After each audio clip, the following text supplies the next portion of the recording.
મિત્રો જય શ્રી કૃષ્ણ. આપણે ધોરણ 9 વિજ્ઞાન વિષયની અંદર પ્રકાર નંબર 5 ભણી રહ્યા. તેમાં છેલ્લે આપણે કોષ રસ પટલ વિશે ભણ્યા હતા. તેના વિશે કોષ રસ પટલ કે કોષનો સૌથી બહારનો ભાગ, એને શું કહેવાય છે? કોષ રસ પટલ. કોષની અંદર જે કોષ રસ હોય છે એ કોષ રસના ઉપરના પડને શું કહેવાય છે? કોષ રસ પટલ કહે છે. હવે એના પછી આપણે ભણવાનું છે કોષ દિવાલ. સામાન્ય રીતે વિદ્યાર્થી મિત્રો કોષ દિવાલ માત્ર ને માત્ર વનસ્પતિ કોષમાં જ જોવા મળે છે, પ્રાણી કોષમાં જોવા મળતા નથી. આજુબાજુ આપણે ઘણી બધી વનસ્પતિ જોવા મળે છે. એ વનસ્પતિ નાના નાના અસંખ્ય કોષોની બનેલી છે, લાખો કરોડો કોષોની બનેલી છે. એ દરેકે દરેક કોષ એ શું ધરાવે છે? કોષ દિવાલ ધરાવે છે. કઈ રીતે સમજાવે કે મારી પાસે કોઈ એક આ શું છે? વનસ્પતિ કોષ છે. આ વનસ્પતિ કોષને જોવા હોય તો શું કરવું પડે આપણે? કે કોઈ એક વનસ્પતિનું પાંદડું એટલે કે પર્ણ લાવવાનું અને પર્ણના ઉપરની છાલ નીકાળીને સૂક્ષ્મદર્શક યંત્રની મદદથી જોઈએ તો આપણને થોડો કંઈક આ પ્રકારનો આકાર જોવા મળે છે. બરાબર છે? તો સમજો કે આ વનસ્પતિ કોષની વચ્ચે શું હોય? કોષ કેન્દ્ર. જે શું કામ કરે છે તો આપણે સમજવાનું છે હવે એના પછીના ટોપિકમાં. કે સમજો કે આની બાજુ શું આવેલો છે? કોષ રસ આવેલો છે. શું આવેલો હશે? કોષ રસ. એટલે કે આ શું છે? કે કોષ રસ છે. શું છે? કોષ રસ. કોષ રસના ઉપરનું જે પડ આવેલું છે આને કોષ રસ પટલ કહે છે. કોષ રસના ઉપર જે પડ આવેલું એ શું કહેવાય? કોષ રસ પટલ. હવે કોષ રસ પટલ ઉપર વનસ્પતિ કોષમાં કોષ રસ પટલ ઉપર બીજું પડ આવેલું હોય. દેખાય છે? એક બીજું પડ આવેલું હોય છે.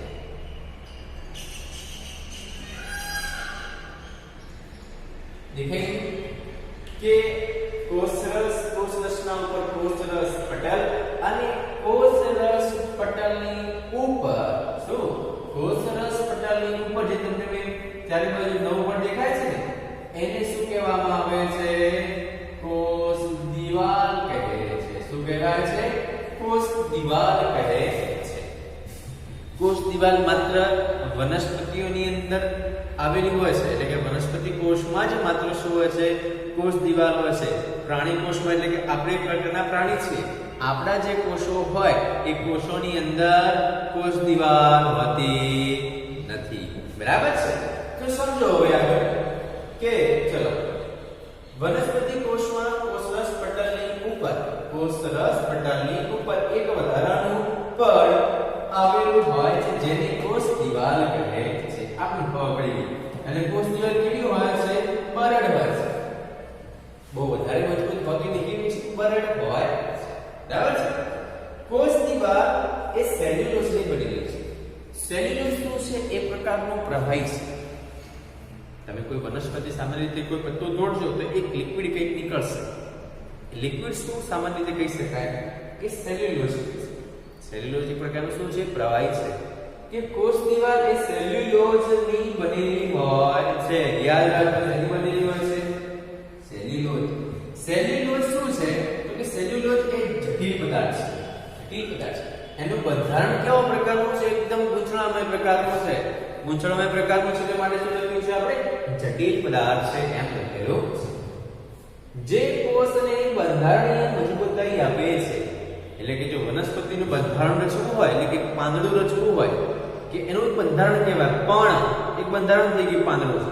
એ બંધારણ રચવાની અંદર સેલ્યુલોઝ શું કામ કરે છે? એ કોષને મદદ કરે છે. બરાબર? ચલો જીવન કેવા પ્રકારનું? જીવન વનસ્પતિ કોષ આસ્કૃતિ દ્વારા પાણી ગુમાવતા તે સંકોચન પામે છે જેને રસ સંકોચન કહે છે. સમજો કે આ કોષની અંદર કોષ રસ આવેલો છે. કોષ રસની અંદર મોટી મોટી શું આવેલી હોય છે? રસદાની આવેલી હોય છે. સમજો કોઈ પણ કારણસર આમાં જે પાણી રહેલું છે, પાણી શું થાય છે? બહાર નીકળી જાય છે. એટલે કે કોષમાંથી શું છે? પાણી બહાર નીકળી ગયું. તો સમજો આ કયા પ્રકારનો કોષ દેખાશે આપણને? કંઈક આ કોષ આપણને કંઈક આ પ્રકારનો દેખાય છે. સમજો આ કોષ દિવાલ છે અને અંદરનું જે પડ છે, અંદરનું પડ કેવું થઈ જાય છે? સંકોચાઈ જાય છે. જે અંદરનું પડ છે, આ અંદરનું પડ શું થાય છે? સંકોચાઈ જાય છે. કેમ કે પાણી શું થઈ ગયું? પાણી બહાર નીકળી ગયા. જો તો શું દેખાય છે કે આશ્રુતિ કઈ ક્રિયા દ્વારા પ્રાણીમાં વનસ્પતિ કોષમાંથી પાણી બહાર નીકળે છે? તો કે આશ્રુતિ દ્વારા પાણી ગુમાવતા તે સંકોચન પામે છે. દેખાય સંકોચન પામે છે. આખું કોષ સંકોચન પામતો નથી. કોષ દિવાલ તો એમ જ રહે છે. અંદરનું જે પડ છે શું થાય છે? સંકોચન પામે છે, જેને રસ સંકોચન કહે છે. બરાબર છે? રસ સંકોચન શેમાં થાય છે? વનસ્પતિ કોષમાં જોવા મળે છે. આટલી ખબર હોવી જોઈએ. હવે આપણે જો સૌથી પહેલા કોષનું શું ભણ્યા? કોષ રસ પટલ ભણ્યા. બીજા નંબરે કોષ દિવાલ ભણ્યા. હવે કોષનું મગજ કહીએ તો પણ ચાલે, એટલે કે કોષ કેન્દ્ર ભણવાનું છે. ધારો ચલો કે મારી પાસે કોઈ આ પ્રાણી કોષ મેં દોર્યો છે. પ્રાણી કોષના એકદમ સેન્ટરમાં શું આવેલું હશે? આ સેન્ટરમાં શું આવેલું હશે? કોષ કેન્દ્ર આવેલું હશે. તો આ શું છે? કોષ કેન્દ્ર છે. કોષ કેન્દ્ર સામાન્ય શું કામ કરે છે? બહુ સહેલું કામ કરે છે. કે આ કોષનું એક બોસ છે. બોસ જેવું કામ કરે છે કે કંઈ લેવું હોય, મૂકવું હોય, એટલે કે કંઈ અંદર આવવા દેવું છે કે બહાર જવા દેવું છે, તો સૌથી પહેલા આખા કોષ ઉપર નિયમન પણ રાખે છે. કોષ કેન્દ્ર રાખે છે. ધ્યાન રાખો, કોષ કેન્દ્રની આજુબાજુ જો આ કોષ કેન્દ્ર હું અહીં દોરું છું. આ કોષ કેન્દ્ર અહીં દોરું છું. હવે જો આ કોષ કેન્દ્ર છે, કોષ કેન્દ્રની આજુબાજુ એક દિવાલ આવેલી હોય છે. શું આવેલી હોય છે? જે દિવાલ આવેલી હોય,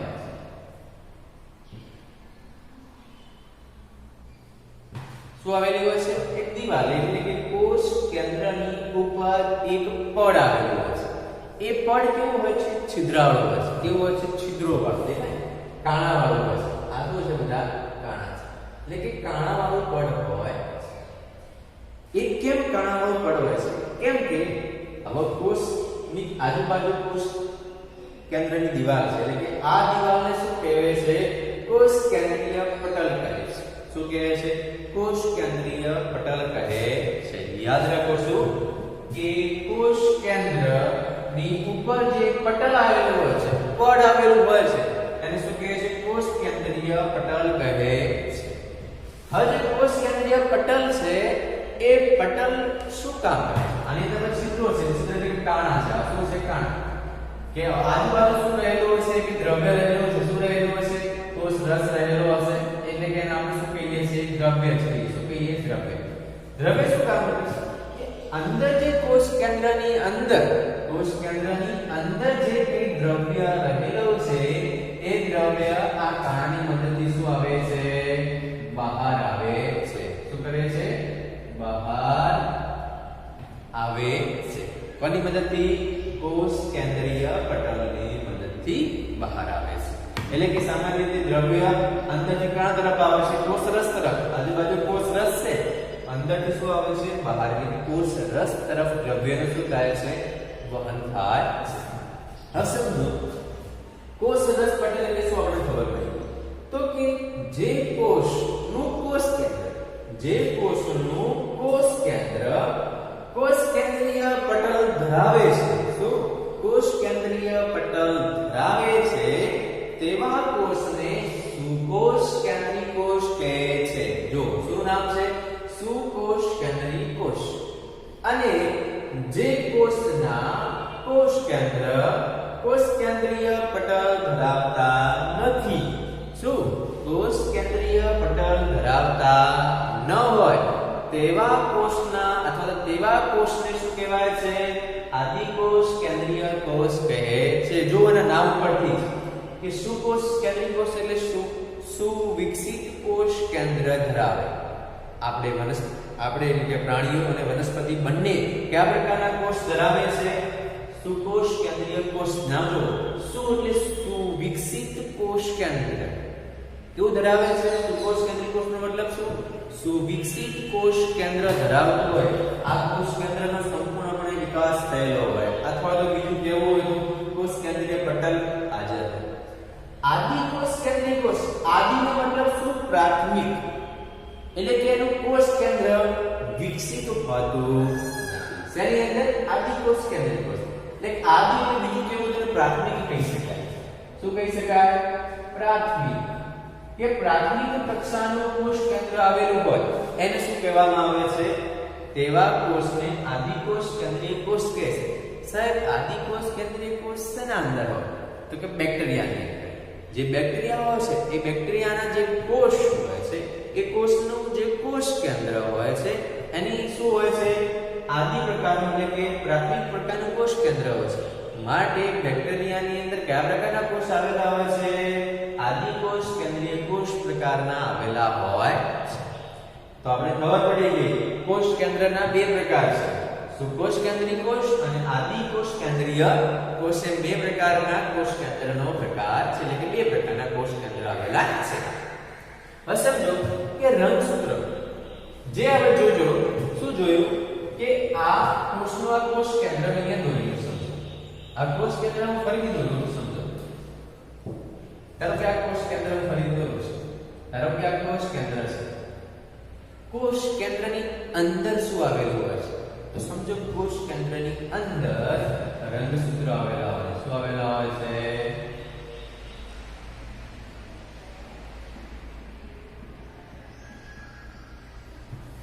શું આવેલું છે? કે કોષના કોષ કેન્દ્રની અંદર રંગસૂત્રો આવેલા હોય છે. શું આવેલા હોય છે? રંગસૂત્રો. હવે આ રંગસૂત્રો શેના બનેલા હોય છે? જે શું કામ કરતા હશે? કોષના કોષ કેન્દ્ર દેખાય છે. ધારો કે આ કોષનું છે, આ કોષ કેન્દ્ર છે. કોષ કેન્દ્રની અંદર શું આવેલું હોય છે? રંગસૂત્રો આવેલા હોય છે. એ રંગસૂત્રો શું કામ કરે છે? શેના બનેલા હોય છે? તો સમજો, રંગસૂત્રો એ ડીએનએ અને પ્રોટીનના બનેલા હોય છે. પણ ડીએનએ શું છે? ડીએનએ એક પ્રકારનું બંધારણ છે, એક પ્રકારનું લિક્વિડ છે. એટલે કે ડીએનએ અને પ્રોટીનના બનેલા હશે. ડીએનએ કયા પ્રકારનો દેખાવ હોય છે? તો સમજો, ડીએનએ નો દેખાવ કોષના કોષ કેન્દ્રની અંદર જે આ રંગસૂત્રો છે, આ રંગસૂત્રો શેના બનેલા હોય છે? ડીએનએ. ડીએનએ કયા પ્રકારનું હોય છે? એટલે કે રંગસૂત્ર હું જોઉં સૂક્ષ્મદર્શક કેન્દ્રની મદદથી તો મને કંઈક આ પ્રકારનું દેખાશે. કયા પ્રકારનું?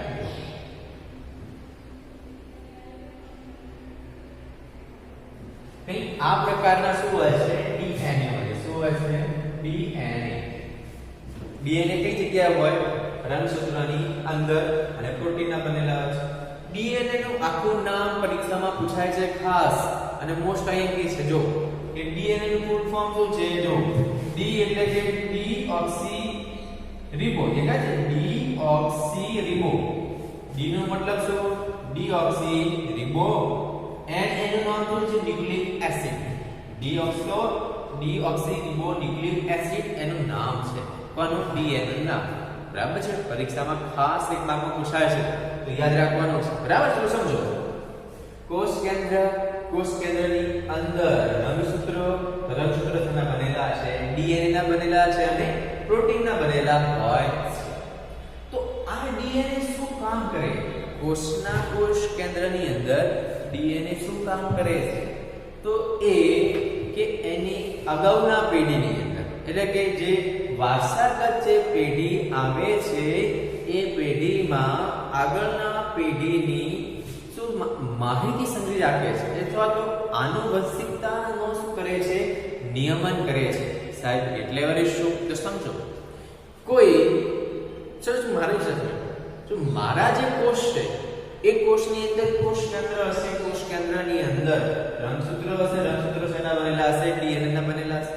કે મારા જે ડીએનએ છે એ ડીએનએ ની અંદર મારી માહિતી સંગ્રહાયેલી હશે. બરાબર છે? તો મારું જે બાળક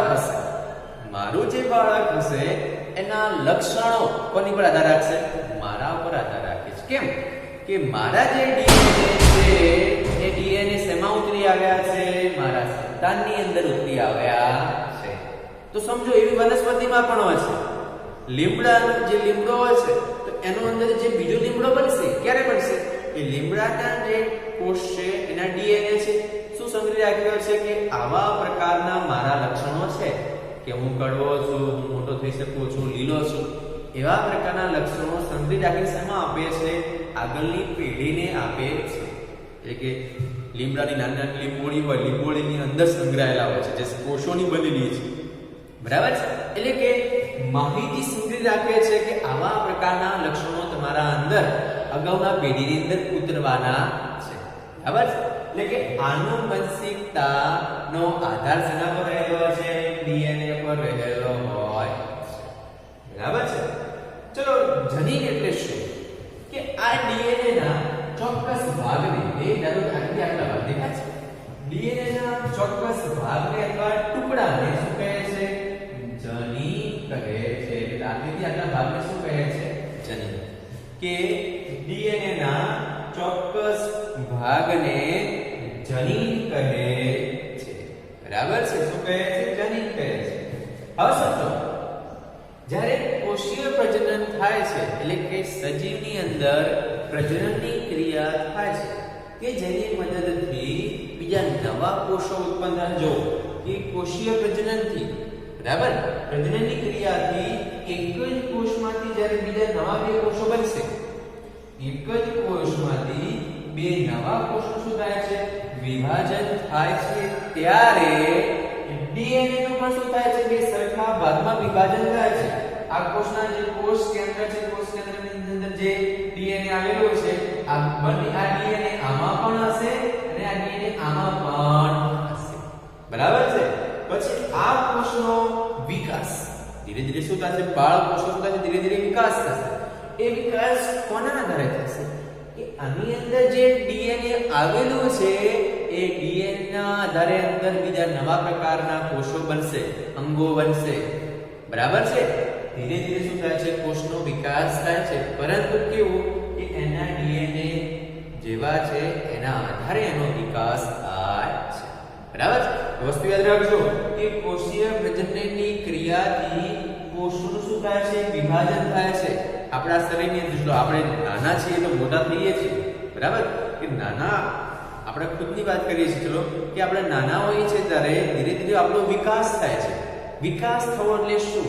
કે એક કોષમાંથી બીજા ધીરે ધીરે નવા કોષો બનવા. આપણા શરીરની અંદર સતત નવા ને નવા કોષો ઉત્પન્ન થયા કરતા હોય છે. માટે જ આપણે શું થાય છે? રોજ ને રોજ શું થાય છે? આપણો વિકાસ થાય છે, વૃદ્ધિ થાય. બરાબર છે? સમજી ગયા? ચલો, આજે આપણે સુકોષ કેન્દ્રીય કોષ વિશે ભણ્યા છે. બરાબર છે? આદિકોષ કેન્દ્રીય કોષ વિશેની માહિતી કાલે મેળવીશું. બરાબર છે? પરંતુ આપણને ખબર હોવી જોઈએ. શું ખબર હોવી જોઈએ? કોષ કેન્દ્રના મુખ્ય બે પ્રકાર છે: સુકોષ કેન્દ્રીય કોષ અને આદિકોષ કેન્દ્રીય કોષ. સુકોષ કેન્દ્રીય કોષ એટલે શું? કોષ કેન્દ્ર વિકસિત હોય. કેવું હોય? કોષ કેન્દ્ર વિકસિત હોય અને સુકોષ કેન્દ્રીય કોષ કહે. અને જેનું કોષ કેન્દ્ર વિકસિત ન હોય એને શું કહેવાય? આદિકોષ કેન્દ્રીય કોષ. સુકોષ કેન્દ્રીય કોષ જેવા કોષો ક્યાં આવેલા હોય છે? વનસ્પતિઓ છે, પ્રાણીઓ છે. આપણે પ્રાણીઓમાં જઈએ કે આપણા અંદર શું કયા પ્રકારના કોષો? સુકોષ. જ્યારે બેક્ટેરિયાની અંદર આદિકોષ કેન્દ્રીય કોષ પ્રકારના હોય છે. બરાબર છે? અને યાદ રાખો, કોષ કેન્દ્રની અંદર શું આવેલો છે? રંગસૂત્રો. રંગસૂત્રો શેના બનેલા છે? ડીએનએ અને પ્રોટીન. ડીએનએ ના ચોક્કસ ભાગને શું કહે છે? જનીન કહે છે. આટલું વસ્તુ યાદ રાખવાનું છે. બરાબર છે? અને નોટની અંદર તમારે નોટબુકની અંદર કોષ દિવાલ અને કોષ કેન્દ્રની ટૂંક નોંધ લખવાની છે. બરાબર છે? યાદ રાખજો, આ બંનેની ટૂંક નોંધ વ્યવસ્થિત રીતે નોટબુકમાં